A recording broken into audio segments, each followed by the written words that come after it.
Good Tuesday morning. My name is Jerry Millard. Welcome to Real Talk. This is an insider's guide to real estate and life. We are live in the Commonwealth, the country, and the world, and of course in Charlottesville, Virginia, on the I Love CVille Network, powered by the Yes Team Realtors. Today's guest, a fabulous one. Elizabeth Cromwell, the Chief Executive Officer and the President of the Charlottesville Chamber of Commerce. She's going to join us on the program to talk about how the Chamber of Commerce is providing tremendous assistance to small businesses across Charlottesville and our local region. Very exciting news. Judah Wickhauer, you are the director of this ship. Thank you, my friend, for keeping us headed in the right direction. Let's go to the studio camera and let's welcome the distinguished gentleman, Keith Smith. Good to see you, my friend. Good to see you. Fridays was my best day of the week. Now Tuesdays are my second best of the day of the week. We're spoiled. We're very spoiled. Very spoiled. So, as I'm going to take a page out of your book. Sure. How are you doing? Thank you. How you. are things going in your life? Thank you for asking. We're doing great. We're blessed, and we're helping other folks achieve their goals and their dreams, and I think I mentioned this on a previous show. Yonna and I have this big whiteboard in our office at the house, and everybody in our life is on it, and we just make phone calls. She'll take a couple, I'll take a couple, and we'll just check in, say how you doing? What can we do to help? That's beautiful. Yeah, now's the time to do that. Reach out and touch base, but we're doing well. Thank you for asking. My pleasure. My pleasure. My friend, the market. Give us a snapshot. Yeah, it's funny. I was on the phone with Greg Slater on the way in, and it looks like pendings are up a little bit day over day. So I think the market is moving maybe in the right direction. I think inventory is low, and as long as inventory stays low and interest rates stay low, everybody's predicting as the good doctor on Friday that maybe late third, fourth quarter of this year is really going to be the spring market. Folks are asking us, when's the spring market? I think the spring is now the fall market, but it keeps on trending up, so that's a good thing. What are you telling the folks that are thinking about selling their home in 2020? I'm telling them to put their house on the market. Inventory is low. If you're ready to move, right, and we can get through all the methodologies, right? We have the protocols in place for safe showings and safe home inspections and all that kind of great stuff, and we'll talk about that at some appropriate time. Sure. Maybe in May. The inventory is low. If you're at the right if you're in the right location, right price, right features, right conditions, you will sell your home. I love it. I totally agree with him. Let's while I get Elizabeth Cromwell on the phone line, why don't we give Bill Tucker some love on the program? Yeah, Bill, I think, Bill, we're going to be doing actually a live Facebook, we meaning Roy Wheeler, home buyer seminar, and Bill's going to talk a little bit about this process, so we're excited about that. We'll put that in the feed on when the dates are and stuff. We're really excited also for Roy Wheeler Realty Company for being a part of this program as well as one of our sponsors. Judah Wickhauer, my friend, I have Elizabeth Cromwell on the line. We will go to her when you give us the A-OK. Elizabeth, before we go to you, if we have any audio up on there, if you can turn that down for us, that would be great. And Judah, you're giving us the thumbs up. You are live for Charlottesville, the Commonwealth, the country, and the world. Elizabeth Cromwell on Real Talk, powered by the Yes Team Realtors. I'm going to take a page from my friend here, Keith. He's teaching me so much. How are you doing? Stole my thunder. How are you doing, Elizabeth? The show is yours. I am doing well, thank you. I'm learning a few new tricks. This old dog has learned how to do a lot of Zoom stuff, Skype stuff, and we're busier than ever at the chamber, so we're really adapting. Okay, fantastic. He's very excited to announce, and I'll save that thunder for him. I'm not going to take it. Go ahead, take it. How about just a little interest into how you're staying busy, how you're keeping things heading in the right direction? Everyone has a little different trick of how they're managing COVID-19. What is yours, Elizabeth? Are you talking personally or professionally? Personally. Oh, personally. You know what? I try to maintain a schedule. I try to get up at the same time I've always gotten up. I get fully dressed, sit down for work, and I find if I keep that rhythm, I'm actually working longer days than usual, but for me, that's kind of the new normal. So I've actually, last time we talked, Hey there, Keith. Last time we talked, Gotta I keep told the you how much mustache weight. going. It looks good.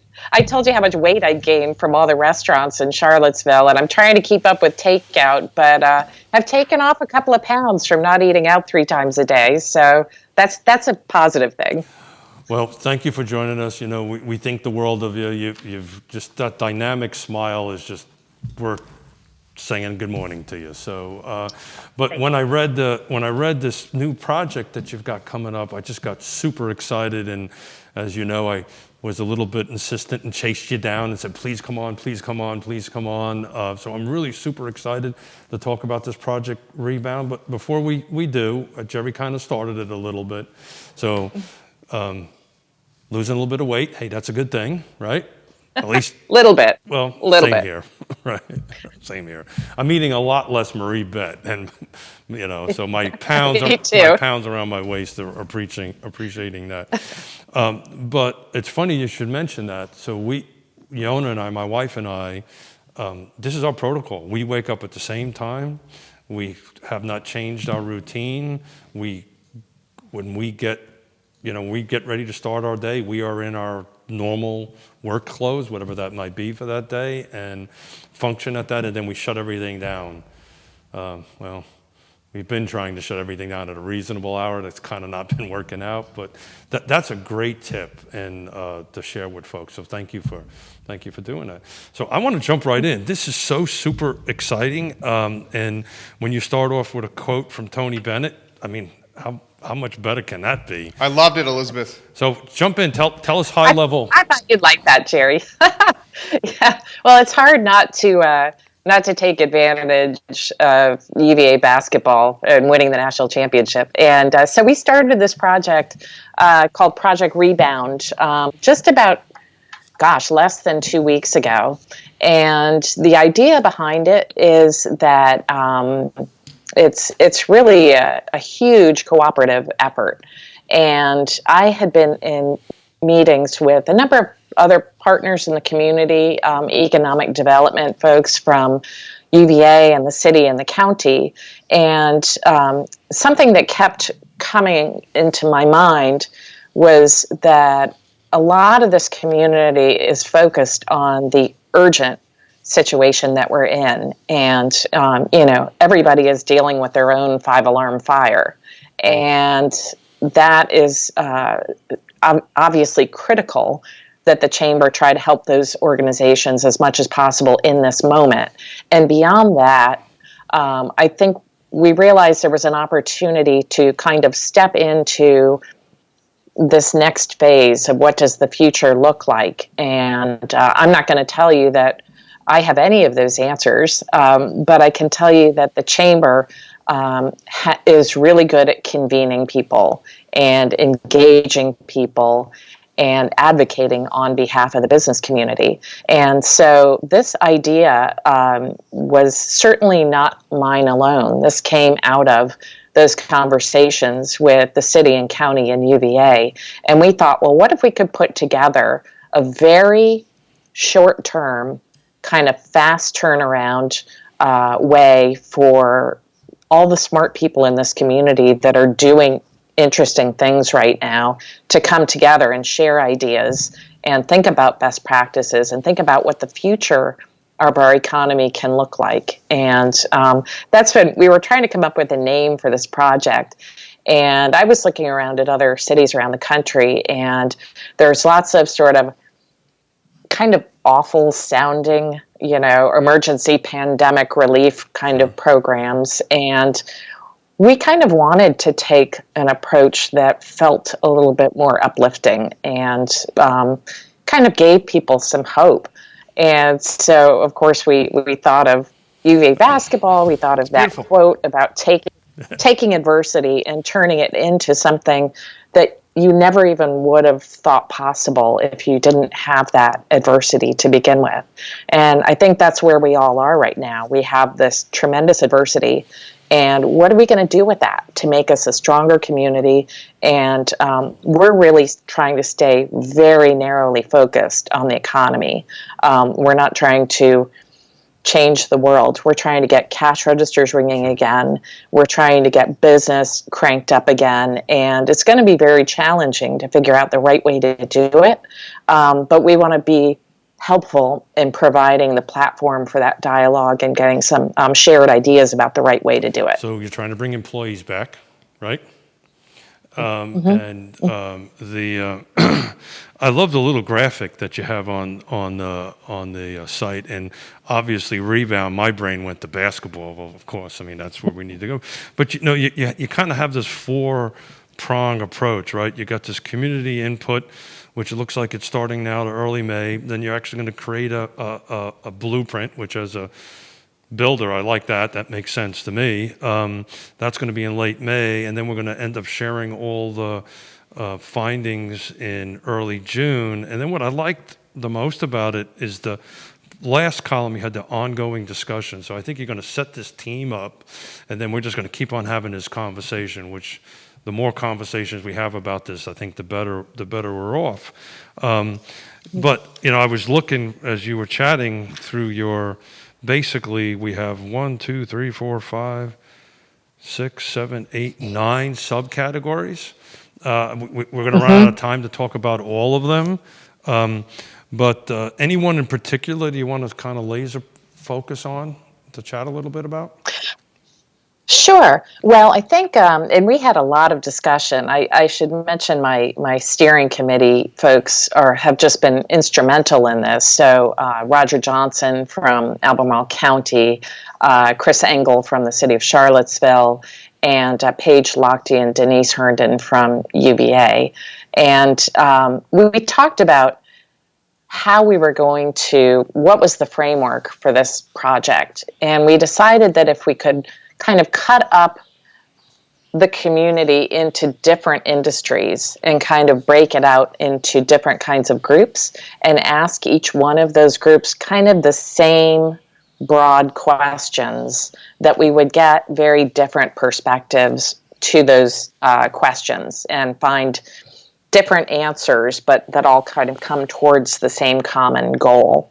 And so we had a lot of back and forth about how to divvy them up. One thing you may notice is that we don't actually have a real estate or development group, and we had a lot of discussion about that, and we decided that a lot of those businesses could fall under either our small business owners category or under our infrastructure category. Same with retail.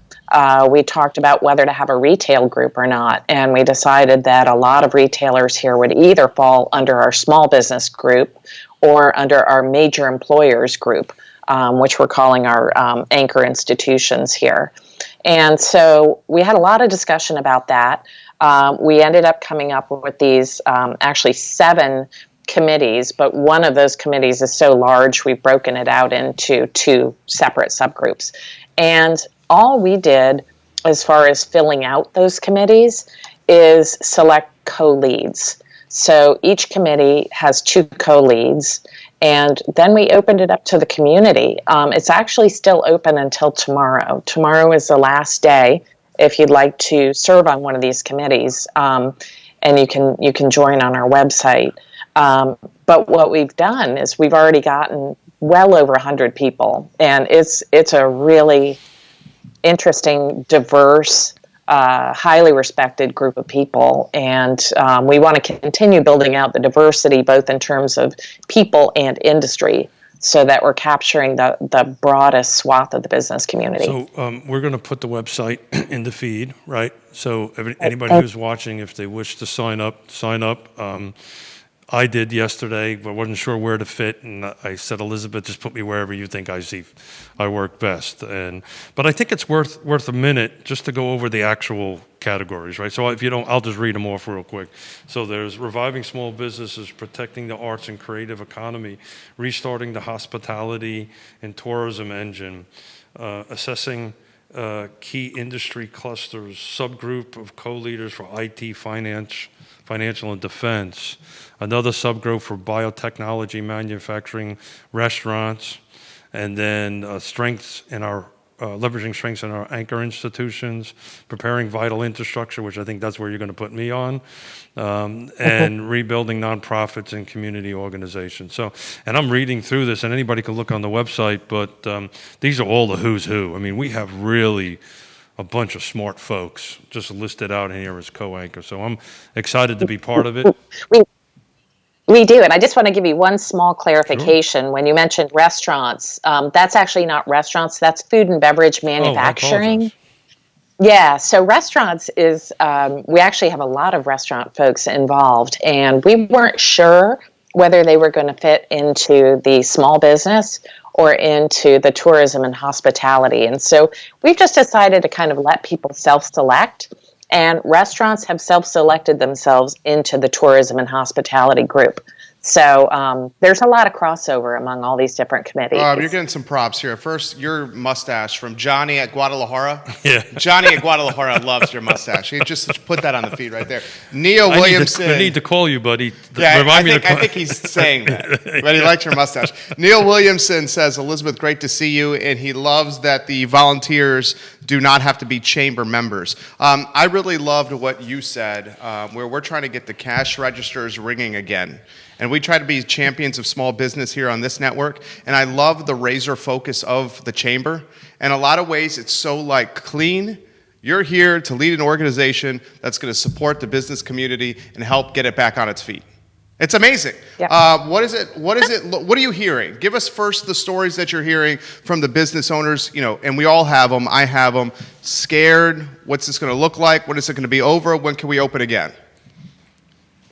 Well, that's pretty much it. You just sort of summarize the questions that we hear. There's a lot of anxiety and frustration over cash flow. It's a huge issue. There's a lot of anxiety over bringing people back to work.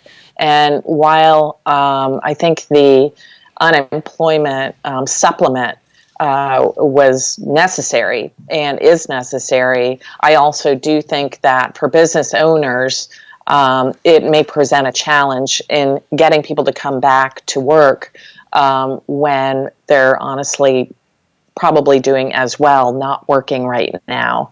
That's a big area of concern for folks. But primarily, I think the biggest question is cash flow. And it's a real snowball effect because something like UVA, obviously, being in their current situation trickles down to everybody. So I hear about that a lot. And that's something with Project Rebound that we've tried to sort of, I don't want to say set aside those two big issues of cash flow and when is UVA reopening, but just sort of acknowledge that that is everybody's concern, and let's talk about the other things that are also on the table. So those are kind of the big issues. I can tell you from the, we're already getting national coverage about Project Rebound, which to me is interesting because I think the reason that's happening is because you're not seeing as much, I don't think, broad-based approach to what the future looks like. Like either, I think one entity is usually kind of driving it. And in this case, we really are a very broad-based collaborative effort. I know I'm speaking to a very large group tomorrow in another state of chambers and economic development professionals from about 5 different counties in North Carolina, because they're trying to figure out how to do what this thing is. So personally, I think it might just be the name. I think it's the basketball thing. No, I think it's you and the team and the vision. Andre Xavier's watching, Chief Executive Officer, CVille Hop on Tours. Welcome to the show. All right, so I asked Lloyd Snook this question. We asked Heather Hill this question. We're asking everybody this question. You're a connected lady here. I mean, UVA, that's the white elephant in the room, right? If 20,000, 25,000 additional people come to Charlottesville, many of them with their mom and dad's credit cards, looking to spend money and flood cash into this market, fall? What are we thinking? Is it going to happen? I don't know the answer to that. You talk about this, right? Yeah, well, the feedback, it depends on what you particularly listen to. Some folks are saying yes, some folks are saying no. I mean, Elizabeth's feedback on it's right. I will tell you, I'm reaching out to folks that I am connected at the executive level to try to answer that question. I think the short answer is, today, they don't know. Uncertainty. They don't know either. Yeah. Right? So, Yeah. but I do want to pivot back because, when I read this, package you put out, the first thing I thought was, I don't think anybody else is doing this in the country. So hats off to you. But I see this as a blueprint for the future, right? So we're going to potentially take what you just put together, right, and come up with this plan, whatever it's going to be. And I'd imagine, God forbid, but in the future, if something else similar happens, we take it off the shelf. We got ready to do it. So kudos, man. I just got super, as you can tell, mustache and everything, got super excited about this. But there's a component of this website that talks about submit a comment, which I think is super important for those who cannot participate on the actual teams or committees, whatever you call them. You basically have three categories: best practices and ideas, challenges and obstacles, and opportunities. So talk a little bit about how folks can do that. I mean, clearly they can do it on the website. Is that going to be ongoing? Is that going to stop? What's the plan for that? Well, I'm so glad you brought this up because this is a short-term but fairly vigorous project. And so we've asked the people who've signed up to serve on a committee. I think each committee is working in its own manner, but generally speaking, they're going to have 2 Skype meetings. The first meeting will build off, or the second meeting will build off the first meeting. So if people aren't available to come to both of those meetings, then they can participate. We're going to have a couple of public forums where people can participate, although not as a formal committee member. So in addition to that, we thought, well, what about people who just have their hands too full with their own situations and don't have time to participate in this at all, but they want to float something by one or more of the committees. And that's really what that prompt is for on our website. So people can talk about, particular pain points that they might have, or ideas that they might have. And our goal is to kind of farm those out in real time to the committees that are directly, addressing whatever the issue is. So we want to be able to get the information from the public, from our business community to those committees so that they have time to kind of take all of that into account. The other thing that we kind of as a steering committee went around and around about is what exactly would our output be? Is it like a checklist to help businesses like go down this list and then you're ready to reopen? Or is it something a little broader and more aspirational about what is the future of our economy and business community? And we've sort of, we're a work in progress, and I think we sort of ended up in a little bit of a hybrid on that. But one thing that was clear to us is we wanted to have a report to put out before June 10th when the governor lifts the stay-at-home order. I think personally that's going to be a phase 1 report that will have some short-term actionable items. And then I'm hoping phase 2 will go on throughout the year. And selfishly, I want our chamber committees to be able to use the material from phase 1 to build kind of a deeper response to come out sometime later in the year. So just to be clear, the general public, you don't have to be a chamber member, right? You can log on to it. You can get onto any one of those 3 categories that you feel applies to you in your world and offer a comment, whatever that comment might be. And that comment then gets filtered out to the appropriate committee members, and we start. So will that comment period, for lack of a better term, go ongoing? Is it going to end at a certain date? That you may have said that and I may have missed it.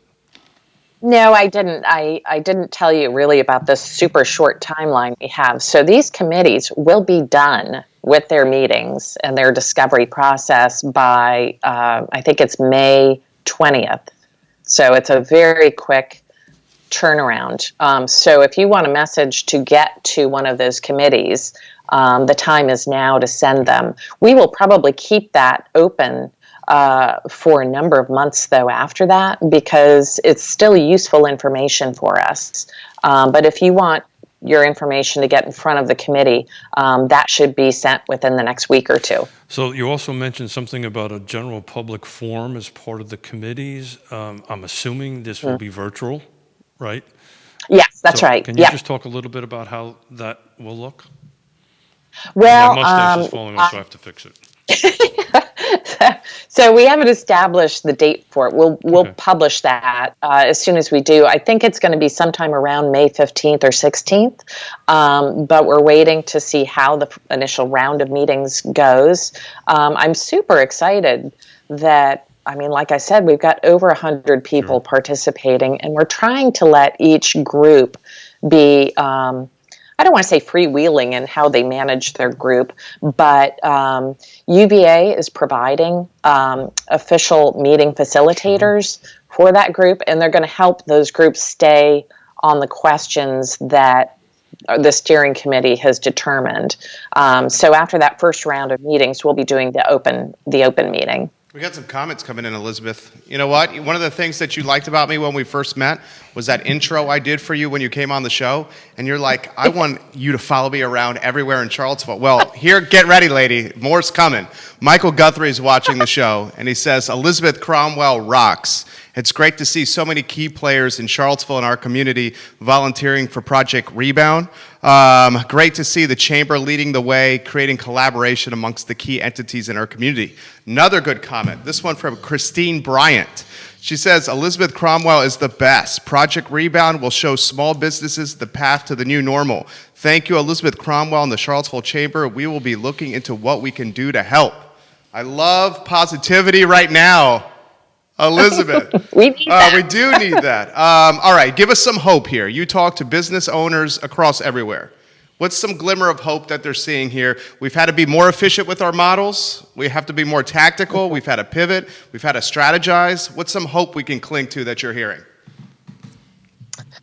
Well, you know, I think there are some businesses that, and of course, not nearly as many as the ones that are suffering, but there are some businesses that have pivoted, and because of the nature of their work, they've been able to adapt their product or service into something that's more useful than ever. And while I don't think that applies to the majority of people, something that I find very hopeful and interesting is that a lot of those businesses that are sort of making it work want to share and collaborate with others, even their own competitors, I've found. I mean, I've been hearing about people who have really awesome emergency or crisis plans that are sharing them with their competitors because they know that, you know, a rising tide lifts all boats. We've got to get this economy going again, and they can't do it in a vacuum. We all have to figure it out together.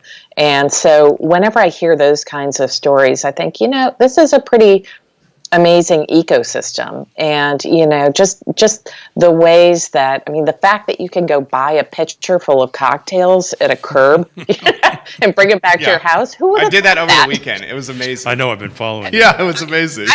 I still haven't done that yet, but I'm kind of amazed that something like that is even possible, and the fact that restaurants are doing that kind of thing to get by, and that customers want to help with that. And you know, I picked up some food the other night, and they told me that 100% of the tips are going to their furloughed staff, and I know that's a pretty common thing.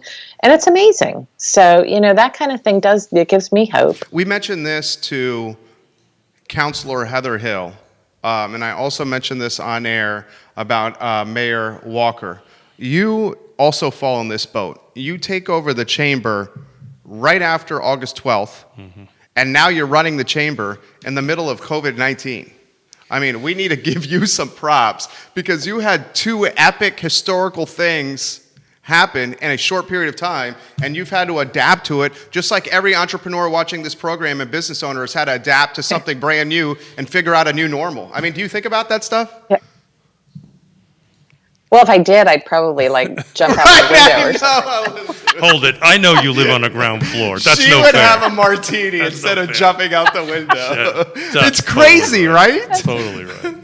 Well, but you know what? It's not boring. It's never dull. Well, we.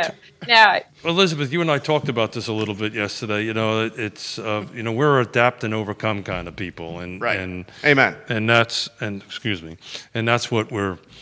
what I think we're trying to do here. And I'm just, as you guys were chatting, I was just reviewing all these teams, and I mean, you just got New Hill Development on it. You've got Paramount Theater. I mean, it's just Boar's Head. Economic development for it's Central brilliant. Virginia. It's just the list just goes on. Well, and if I could just say something about those co-leads, I mean, we've got the president of Sentara Martha Jefferson Hospital, the president of PBCC, and people like that, and people that are frankly in the trenches with small businesses too. And the one thing I would like to say is we identified people who we thought would be really helpful and visionary, and every single one of them immediately said yes.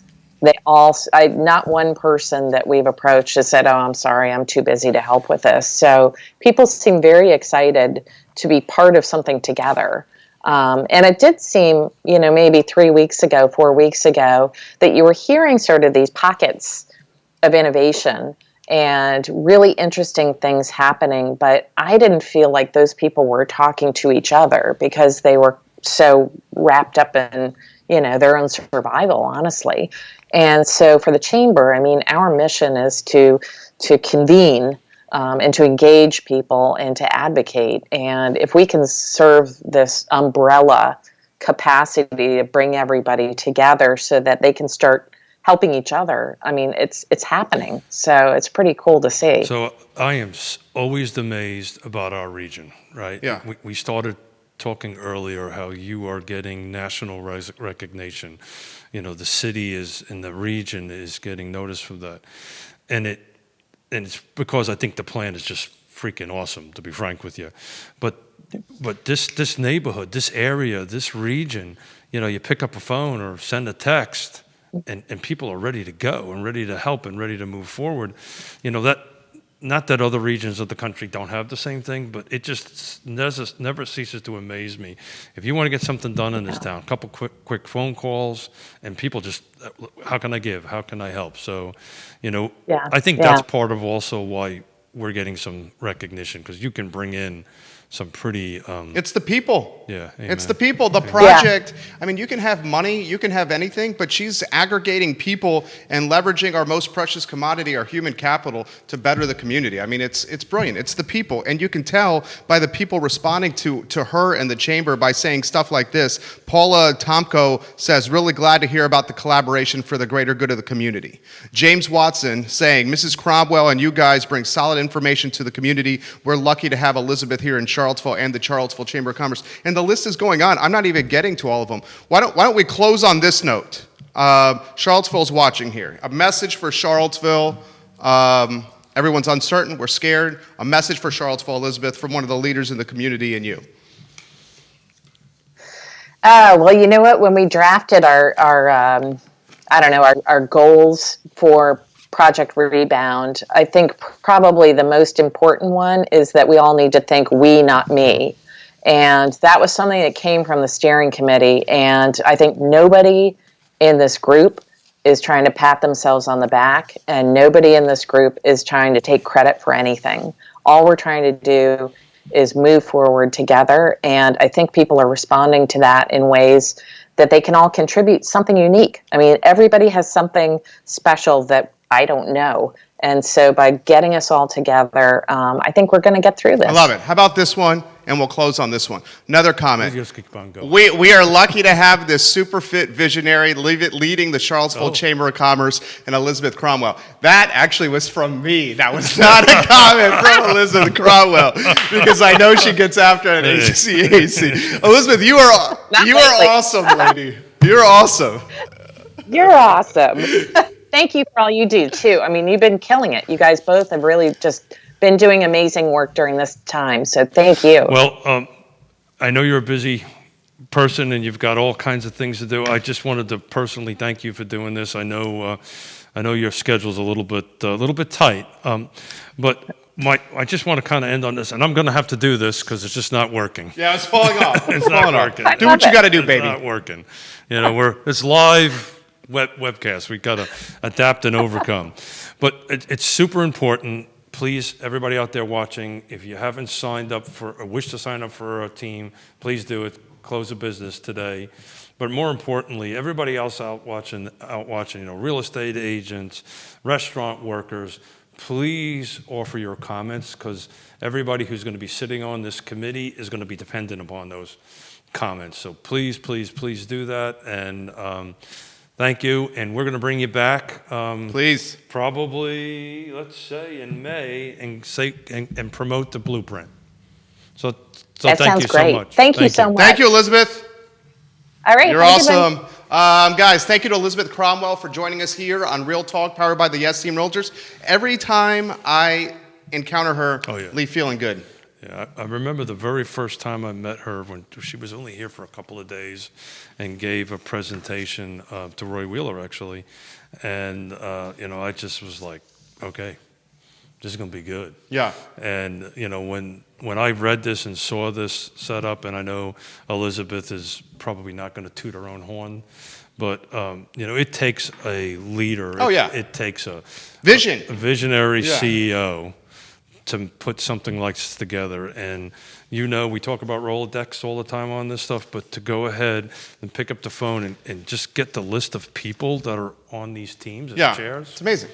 Pretty awesome stuff. So this is gonna be a pretty cool blueprint. How about this one? This comment just came in. Andre Xavier watches the show. CVille Hop On Tours co-founder. Is he gonna talk about my mustache? He said CVille Hop On Tours managed to pivot with a partnership with Shenandoah Produce. We now are delivering their produce 2 times a week instead of delivering people to breweries and vineyards around the area. It's a great way to support each other during these times. So that's beautiful. Small business. This is the backbone, in my opinion, of our country. Amen. And what makes it work so well is we can adapt and overcome. We can quickly pivot. He pivoted. I'm sure this is not a moneymaker for him, but it's at least keeping certain employees busy, putting fuel in the trucks, and good for you, man. Smart thinking. Other businesses you've seen pivot that you've been impressed with, in any capacity? Oh God, the restaurant. Really, that's been super impressive to me. How the restaurant sector is really adapting and overcoming. Our industry, the real estate industry. As far as I'm concerned, we quickly adapted. One of the first to do it. I would imagine, yeah.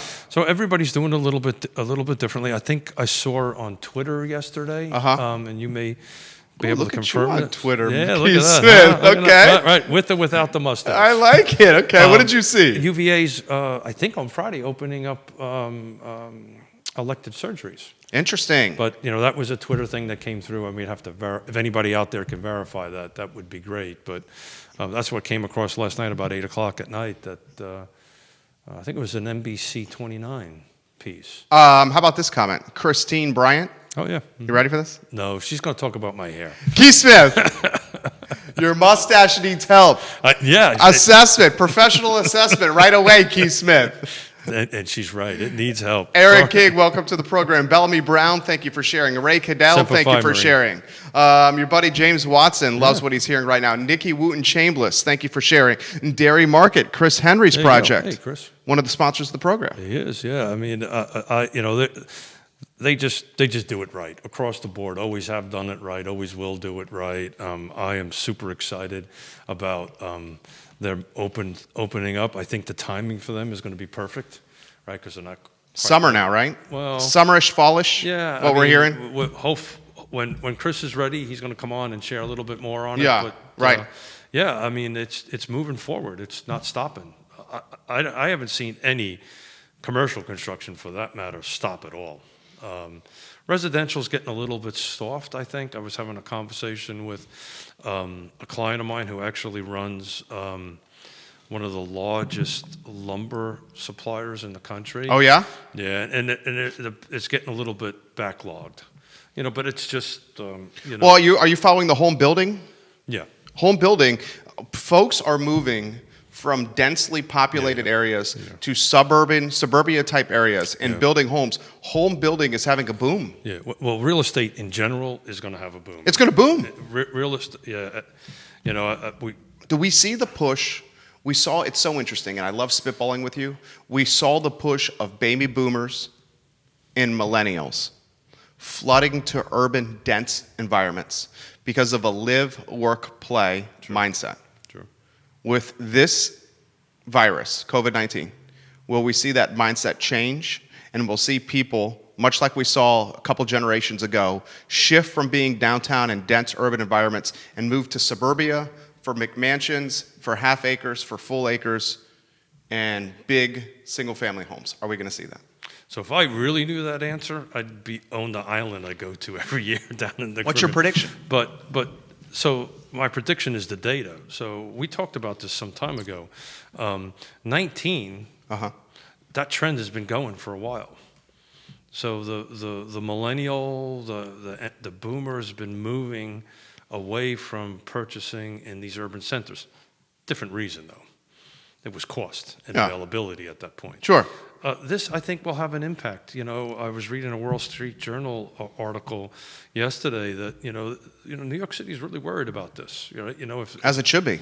If you can, I think it was in the 70s, they had like a 10% flight, and everybody who knows anything about the city in the 70s knows.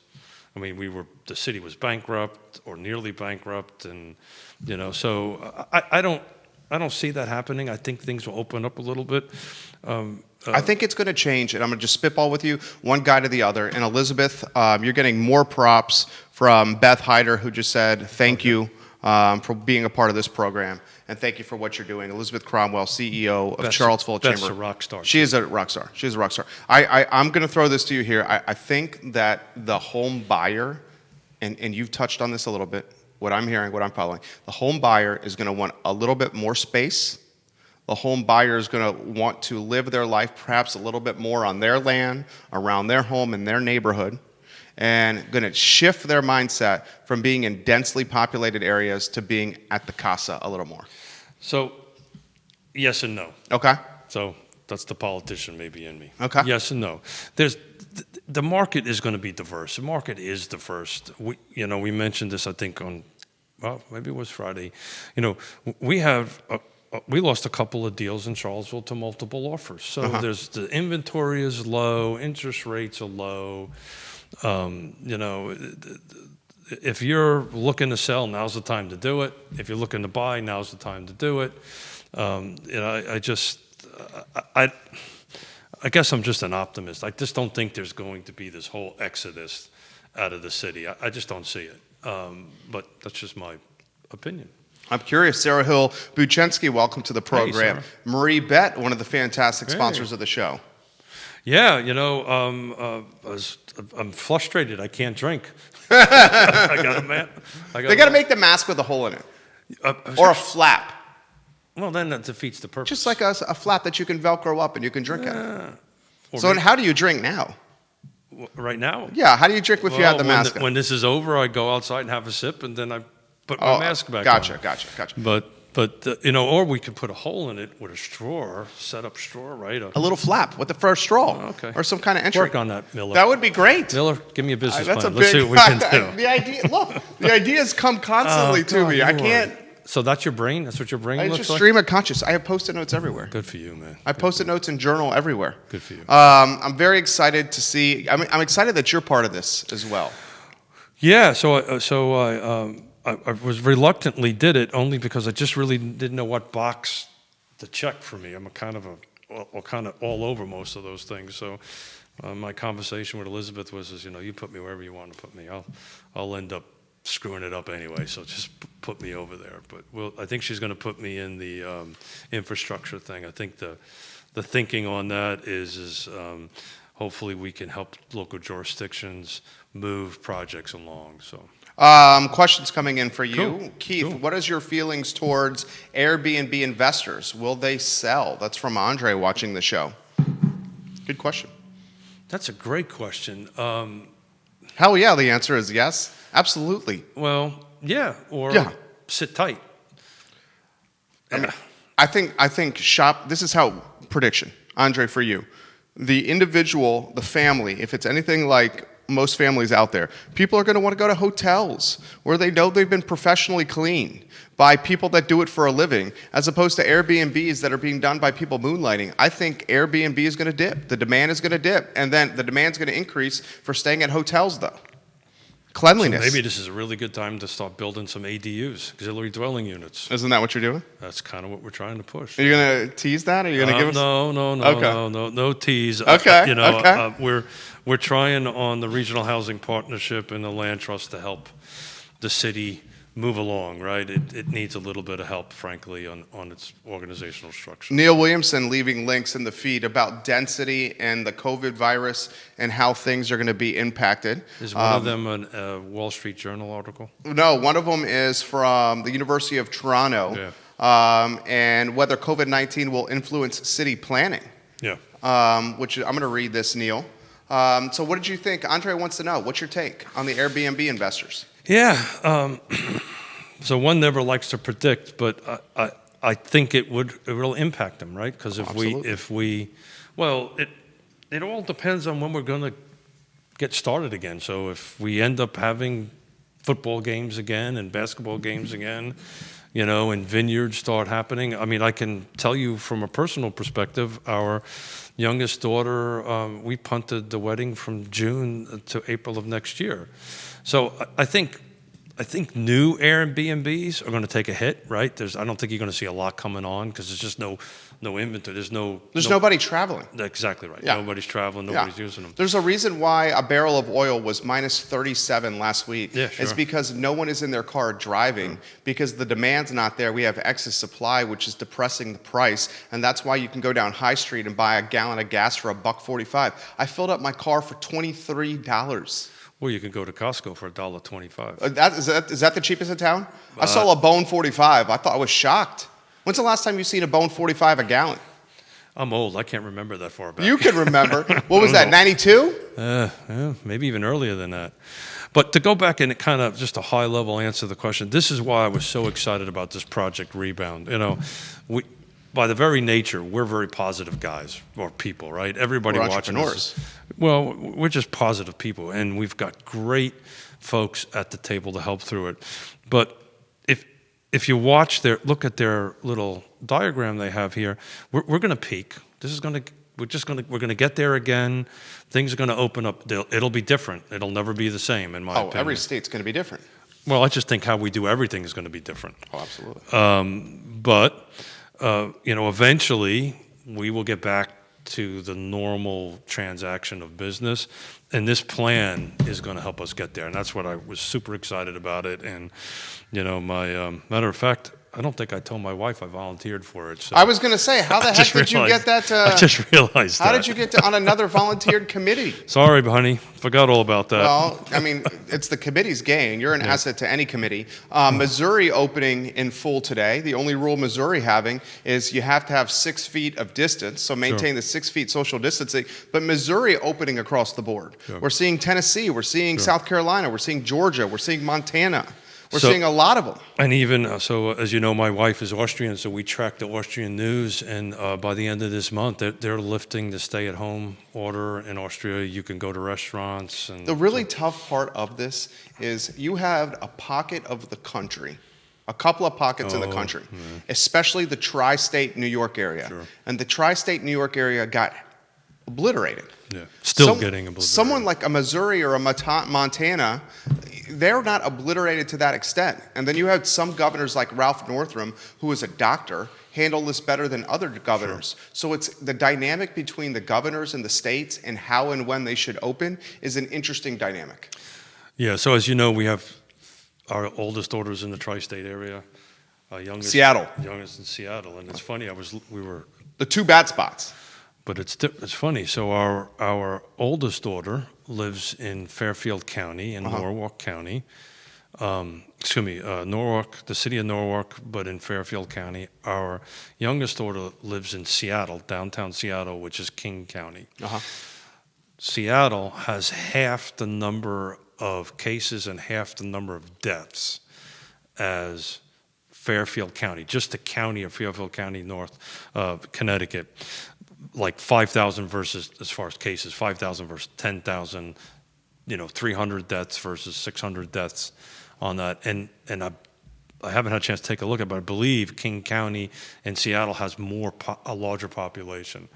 So it just, they got in front of it first. They started handling it right. I will never, ever criticize public elected officials. Of course not. It's a pandemic, unplanned, unforeseen. It's just a tough job, man. Yeah. And you've got to make decisions for other folks. And as you know, my family, my in-laws from Long Island, from New York. Long, you're not saying it right. From Long Island. Long Island. Okay. My mother-in-law goes from, she's a nurse. Yeah. From being roughly 62, 63, an administrator for elective surgery, to now being asked to perform RN duties, working kind of a 9 to 5 previously, to now working a 3 to 11 p.m. Yeah.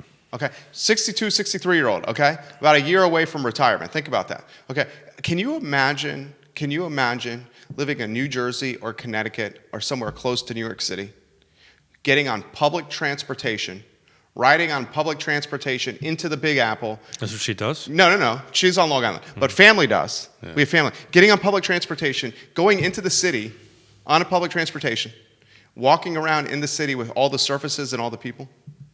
So when you're speaking, my thoughts went to this tragedy we had last night with this doctor from New York that unfortunately was a suicide yesterday. Yeah, I saw that. Yeah. Emergency room doctor. So my brain went to, everybody knows I'm a Marine, right? And I love our service guys, service folks. These doctors, these nurses, it's no different than if they were... Oh, they're heroes. They are in combat. Front line. They are. I mean, and those who of us been in combat understand what that word really means. And we need to support them, just like we supported the troops after 9/11 and the folks going home, coming back and forth, and just support these folks 110%. Because they're in it. They're seeing it. They're seeing, thousands and thousands and thousands of deaths. And her name was Dr. Lorna. That's right. Lorna Breen, an emergency room director in New York City, 49 years old, worked at New York Presbyterian Allen Hospital. She was in Charlottesville over the weekend with family, and unfortunately, rest in peace, God rest her soul, committed suicide because of what she saw on the front lines in the emergency room in New York City as a doctor. Google the story. It's a disheartening one. And it's, I don't want to end the show on such a negative thing. We're positive people, but what I really want to pivot that we need to give love to these folks, right? We need to support them. We've been talking about supporting the restaurant folks, which we should do. We should support and love all of us. But, these guys, they got the flak jackets on. They're in it, and they're in it in a big way. We've said all the time on this show, and it's a testament to you as well, that the nurses and the doctors and healthcare and people on the front lines they're underappreciated. And in retrospect, oftentimes we then start to gain perspective and appreciation. I think in retrospect, even more so. Yeah, well,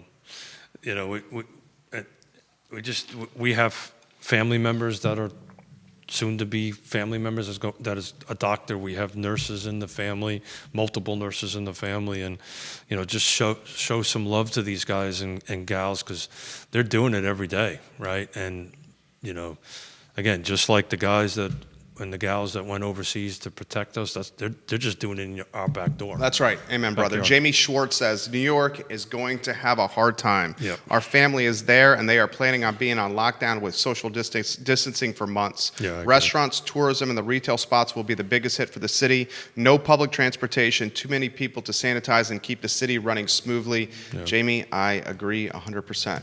Real Talk, powered by the Yes Team Realtors, Keith Smith. Yeah, man. So, thank you for what you do. Sure. Judah, thank you for what you do. We're just trying our very best to get some good information out, and we're going to continue this format for a little longer. Yeah. And try to just continue to reach into each other's Rolodex and try to bring some great folks like Elizabeth on. And I think on Friday we're going to bring some more elected officials in and kind of talk about how things are going on that. But, let's be kind to one another. Let's thank a medical worker, please. And just be kind, man. We'll get through this. What do you got Friday? We're not quite done yet. Okay. Not quite done yet. We're going to get there. This guy's back in the saddle on Friday morning at 10:15 for Real Talk. Yeah, with a better mustache. He and Yonna Smith, the Yes Team Realtors, trusted advisors in the real estate game. You can find today's show archived on the YesTeamRealtors.com, also on ILoveCVille.com, Tuesdays and Fridays, 10:15 to 11:15 on the I Love CVille Network.